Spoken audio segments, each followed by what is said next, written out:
It's a nature tale, unique flora and fauna, landscapes and the things they shape.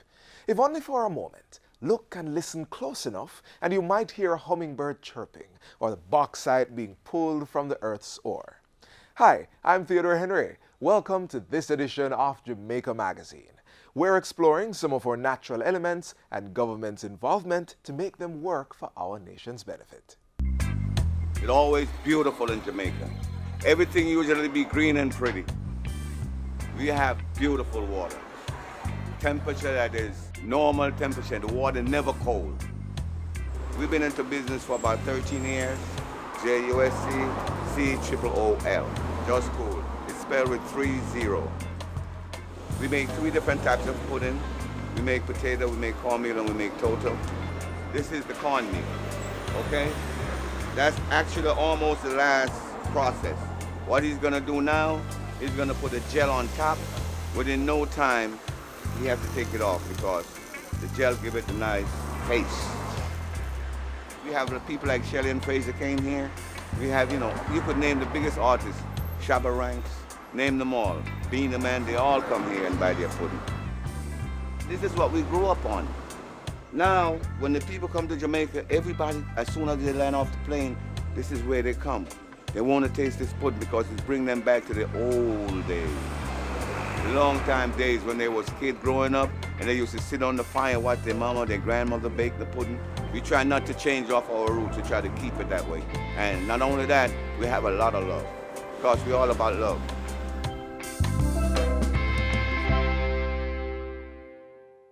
So we all know quite a few areas across the island where the dirt is more red than brown. And by now, you might know of the mineral value of these soil areas, such as bauxite. Mining of bauxite has enjoyed a long history in the island. Here's a little bit of it.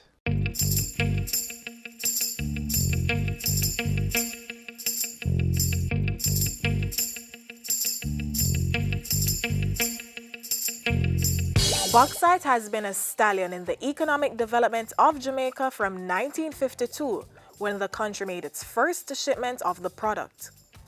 Pulled from the womb of our earth, labeled as the rich red soil, though closely resembling a burnt orange or reddish-brown color based on how your eyes see it.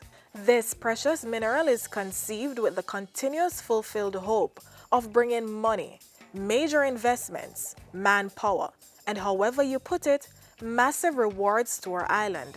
Bauxite is the ore from which the metal aluminum is extracted. Aluminum is a very, very important metal worldwide because of the lightweight and the fact that it doesn't corrode as easily as iron. The first shipment of bauxite was out of Ocho Rios by Reynolds Jamaica Mines in 1952. A year later, Kaiser also began exporting bauxite out of Port Kaiser in St. Elizabeth, and a number of other companies followed after that. Alcan set up their refinery at Kirkvine and were shipping bauxite out of Port Esquivel by 1954. Then the Alcoa plant at Halsall, and the last refinery to be built was Nain, Alpart refinery at Nain. It was the beginning of the viable mining of the ore, and history tells us how its development filled the coffers of our small island home. Or did it? Jamaica has been an important player in the bauxite industry since the 1950s. We were actually originally the largest producer. The important role of bauxite in our economy is the revenue that the country has earned over the years from the bauxite industry. Provide employment, we upgrade the work skills of our people so that we now have a lot of skilled workers in the bauxite industry. And there's a trickle-down effect on the economy because the more employment there is, the more spending power people have. In the 70s, the government began to play a more active role in the bauxite industry. So they began to acquire a piece of the action for the nation's benefit. And a levy was imposed in 1974 from which we benefited financially from production of bauxite. the government began to buy shares into some of these companies. Even though they were not the managing partners, we began to acquire a piece of the action for ourselves. The levy just allowed us to have a bigger piece of the pie. And while the production of the mineral was still booming, by 1974 the country had taken a small step back to become the second largest producer of bauxite in the world, just behind Australia.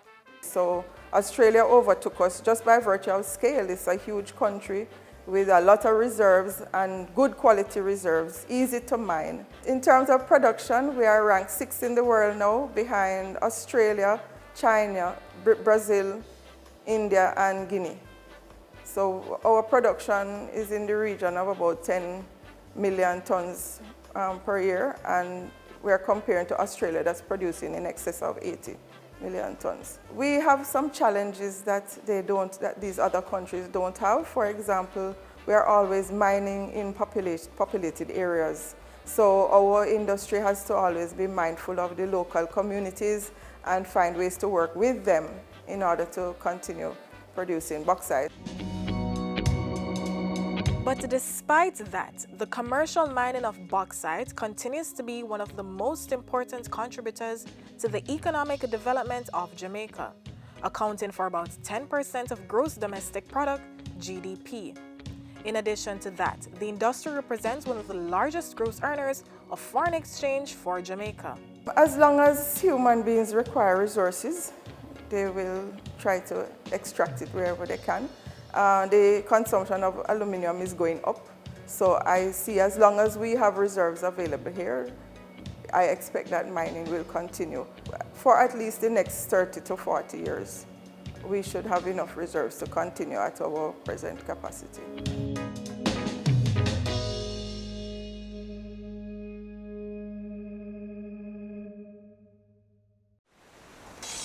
Let's get a little breeze on this land. All right. Now let's get some bounce in the rhythm. All right. Let's get some fire on our hearts. Now that is what we call all right. Run, come, get some Jamaica. So we've seen the bauxite being pulled from the ground. Now here's a story of plants being carefully grown and pulled to cure some common human ailments. Necessity is the mother of invention, and we had to find a way to survive. And so for the plants, the natural gift of the Creator, we could rely on it to guide us into what we needed to do. I didn't know about Fenzik and your pharmaceutical things. I know about bush.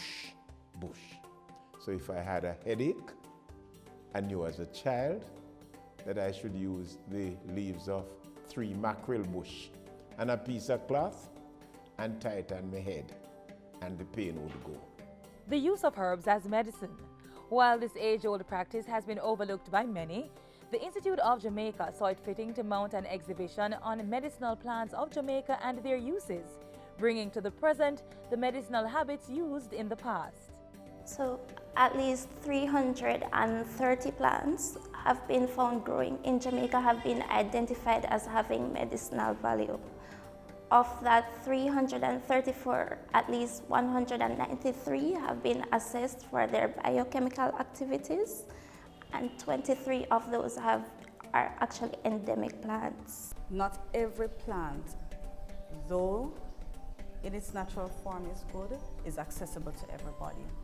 And knowing the information about the plant and wanting to get that into the hands of the people, some of our scientists have begun to study extensively some of these plants to see how they can be formulated in such a way so that they can be packaged and be accessible to the public. You just don't wake up and say, Eureka, I have found it. They would have learned from the people in the community what plants were used for what purpose. So you know all those things in your childhood because they were continually using the plants of nature to assist in what they were doing.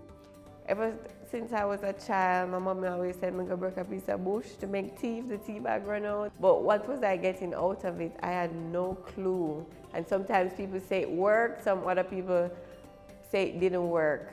So that's why I really did the research to find out if these plants actually work. We started only making butterbrush, which is also known as Callistemon viminalis. And then we broadened and we focused on lemongrass. We focused on most of the herbs that are used by native Jamaicans to cure different ailments. In addition to the showcase, students from the Dunrobin, Chetola Park, and the Rollington Town primary schools were scientists for a day, as they participated in one of the institution's monthly and afternoon with a scientist sessions.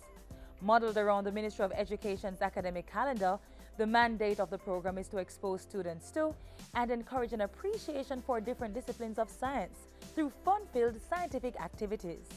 I've been promoting entrepreneurship, especially in the medicinal plant industry. So one of the things I do is to give back. So I volunteer even at my children's school. We have an entrepreneurial club where I teach them to make different products from plants. I learned that they can use herbs to make soap. It was very exciting because I got to see what dangerous chemicals they use in it and how is it correct to go on the skin. First, we had to put some coconut oil in like a metal cup. Then we had to put shea butter in it and melt it. And then we put it in sodium hydroxide. And it was very, very, very hot. I spilled it a couple times, but it was okay, just a little clean up. And it began to get thick, so I was like, what should I do now? And she was like, just mix it, it's normal. And then we got to put what we want in there. I put charcoal in there, and then I made a swirl in the mold. It was a very good experience. I'm so happy our students were able to participate in the activity held here at the Institute, where they learn more about medicinal plants. I believe it's very important for them to know that the plants that are found right there in their backyards can be used for healing of ailments that they'll have, the common cold, whatever the ailment may be. This is what I would like to engage the people in. Go back to their communities and learn how people lived, a generation which came out of slavery, could neither read nor write, and yet they were able to contain themselves and to live. We want the students to have some respect for the heritage of this country, because it is going to guide you to the future.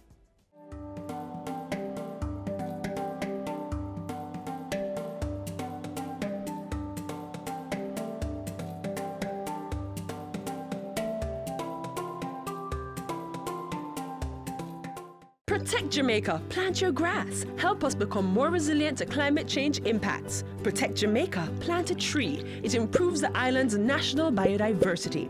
Trees may be fruit, ornamental, or timber, but must be native or suitable to the area's natural landscape. Join the Jamaica Million Tree Campaign and help to plant 1 million trees by June 30, 2019. This is a call to action by the National Environment and Planning Agency. They're known for their long beaks, small stature, swift movement, and for making blooming plants some of their best companies. Can you figure out which bird I'm talking about? Look, do you see it? Can you tell which bird this is? There are over 300 species of hummingbirds in the world, and Jamaica has 4 types. Our national bird, the doctor bird, is one of those 4, and it's endemic to the island. That means it's only found right here in Jamaica.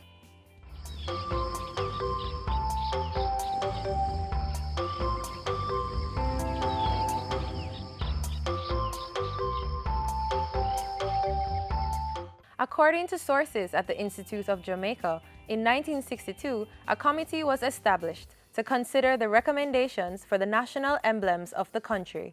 It was at that level that the red-billed streamer-tailed hummingbird, or doctor bird, was chosen to be Jamaica's national bird. We actually have 2 species of streamer tails. One is the red-billed streamer tail, one is the black-billed streamer tail. The red-billed streamer tail and the black-billed streamer tail is considered by some authorities as two separate species. Here in Jamaica, we still consider them to be two species. The red-billed streamer tail can be found across most of the island except the eastern tip, where you'll find the black-billed streamer tail.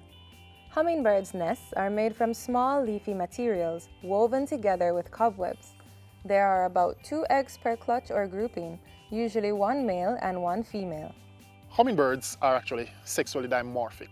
In other words, there are two different forms for male and females. The male is actually a lot more flashy. Jamaicans call the red-billed streamer tail the doctor bird because of the appearance of the male, with its black crest and 2 iconic tail feathers, resembling the top hat and coat tails of doctors in the past. The male doctor bird also has shimmering green feathers on the chest and back, and a bright red bill with a black tip. The female looks very different because she has a short tail, white chest feathers, and slightly green feathers on the back. The female's bill is also dark brown with red at the base. You can actually find males without a tail, and there are several reasons for this. One, it could be a young male, right? Born earlier this year, for example, it's going to take a while before those tail feathers actually grow in. And sometimes you'll actually see some with very short tail, which means it's growing in. Another reason they might lack a tail is that they might have molted it. That is, they change their feathers. After the feathers get worn out, they actually drop them and a new set of feathers actually grows in. Sometimes you'll find a male with one tail feather. It lost it for one reason or the other. You know, it broke off. They could be fighting with each other and actually lost a tail feather.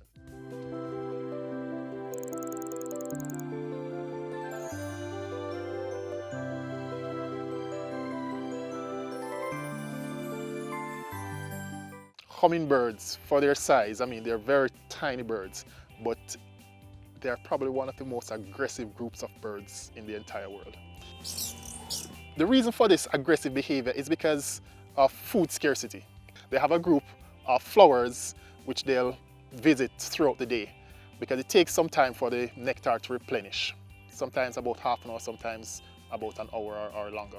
So what they do, they'll feed along a particular route, taking different flowers as they go along. And so once they finish feeding, they'll defend that area until it replenishes. Hummingbirds flap their wings in a figure-8 motion, allowing them to change direction quickly as well as hover. But they are constantly burning so much energy that they must spend all day looking for food, only taking short rests in the shade. Hummingbirds are considered nectar feeders, and there was a time when we believed these birds fed only on nectar from flowers. But in more recent times, we realized that they do actually take insects very occasionally, and we suspect it's really just to get some supplemental protein.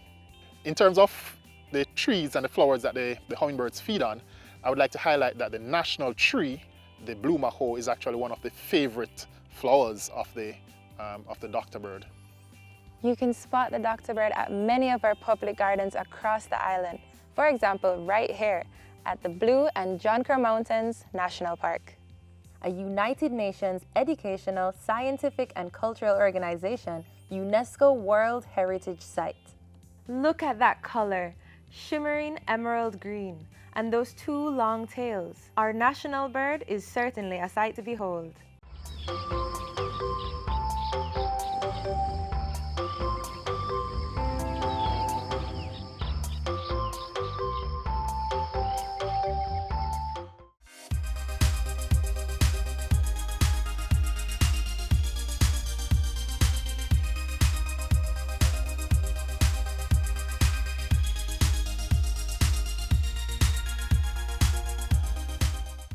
From the earth to our verandas, living rooms, or bedrooms, local furniture makers are creating eye-catching and eye-pleasing pieces from wood and other elements found in nature. For your household furnishing and decorative pieces, local artisans can fulfill your desires. From the bedroom to the dining area, your entertainment room, and even your walls. Exquisitely designed pieces that will make your guests wish they could stay.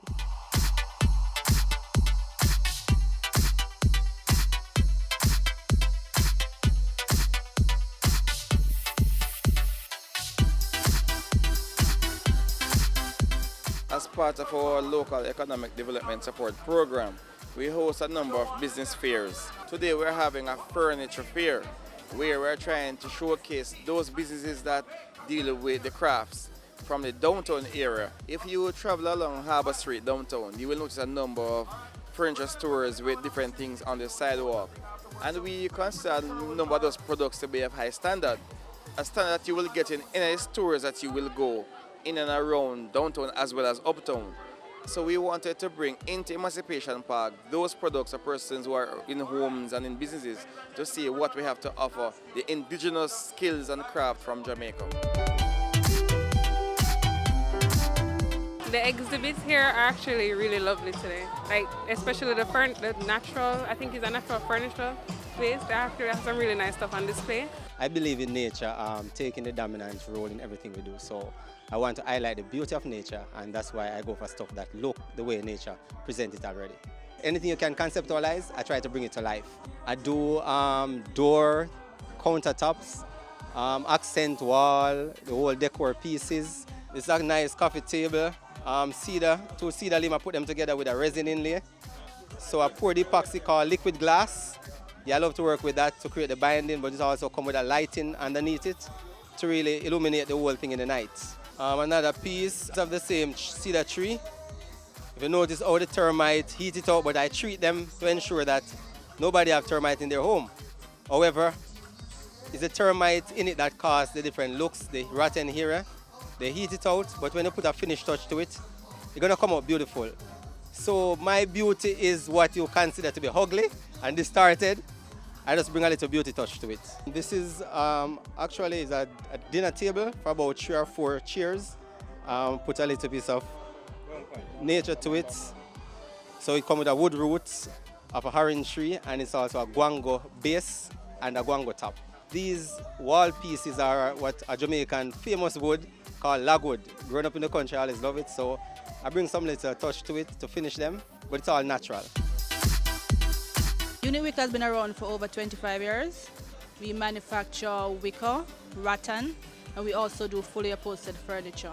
The wicker industry right now, the importation is giving us a beating right now, to be honest. Right? So customers are normally going for the plastic furniture, but when it comes to durability, the wicker is the way to go. So we'll normally recommend, and we're saying to the customers, the plastic furniture normally ends back up to me, because it cannot take the rain and it cannot take the sun. So it comes back to me to cut it off and put on the wicker.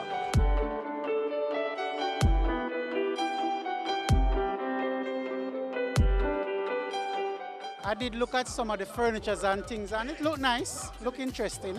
We sell furniture, mainly beddings and living room items. Once it's made from wood, we make it. What we have here on display now are made from maho.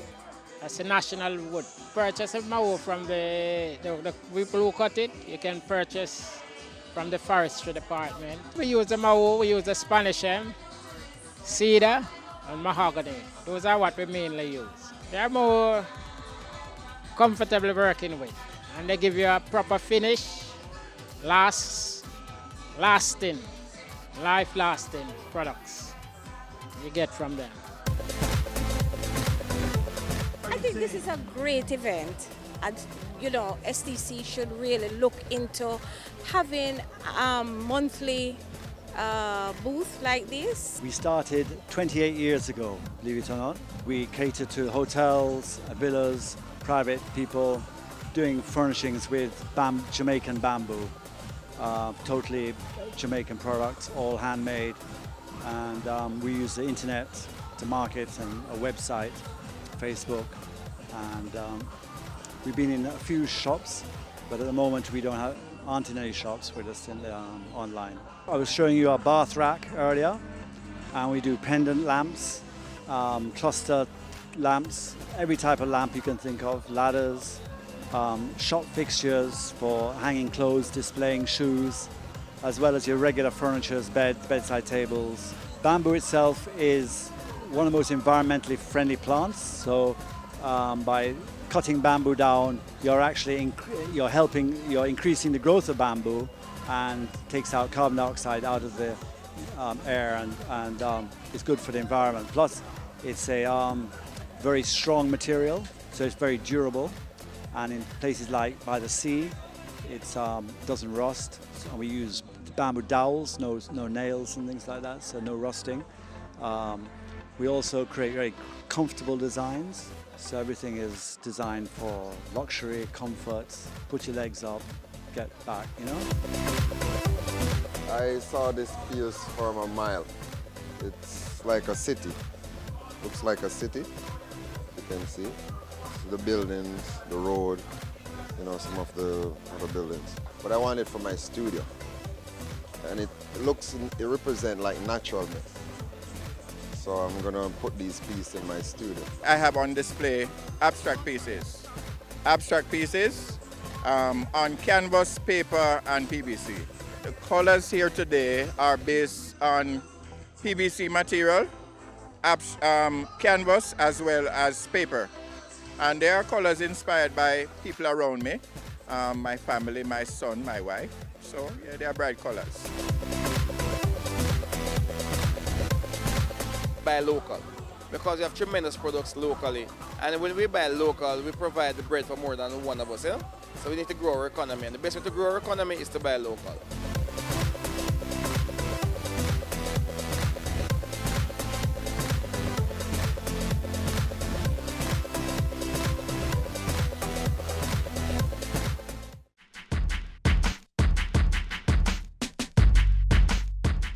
So we've seen some of the beautiful things that unfold from nature, like nature's cut and their wooden furniture, or the bauxite which we use to make so many essential things. And now, here are some tips on how to care for our environment. Number 1, always recycle.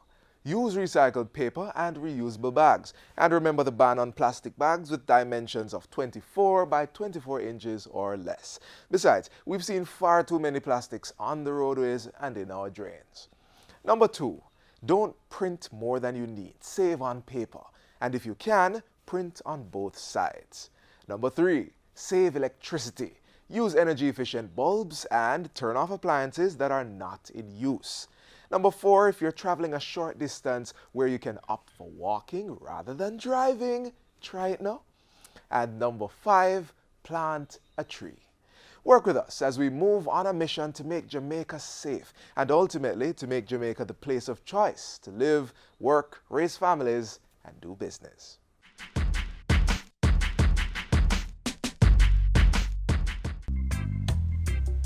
Coffee was introduced to Jamaica in 1728. Creighton Estate was established around 1765, and the Blue Mountain Range and the central region of Jamaica, which is the Grand Ridge of Jamaica, were the major coffee producing regions. Currently, we are fully certified under the Rainforest Alliance, and we are the very first entity in the Caribbean region to attain that certification. Now, the Blue Mountain Range of Jamaica is a microclimate of the island and has provided the perfect conditions for growing the Arabica coffee. A typical day in the Blue Mountain, the most sunlight is in the mornings from about 11:32 to 4 p.m. You know, this is the weather that we experience. This is a norm in the Blue Mountain. It's nothing unusual, you know, for the range to be covered with mist. And after sunset, the temperature basically goes below 20 degrees Celsius. So those are the perfect ingredients to develop high quality coffee. You know, the culture here is rich. We're an extremely creative, you know, set of people. In Jamaica, there's everything. If you're a nature lover, we have it. If you like the wetlands, we have it. You know, great coffee, you know, great food. You know, God has been good to us. You know, God has been good to us. The universe has been good to us, you know, as a country. You know, and, this rock, I love it, man. I love it.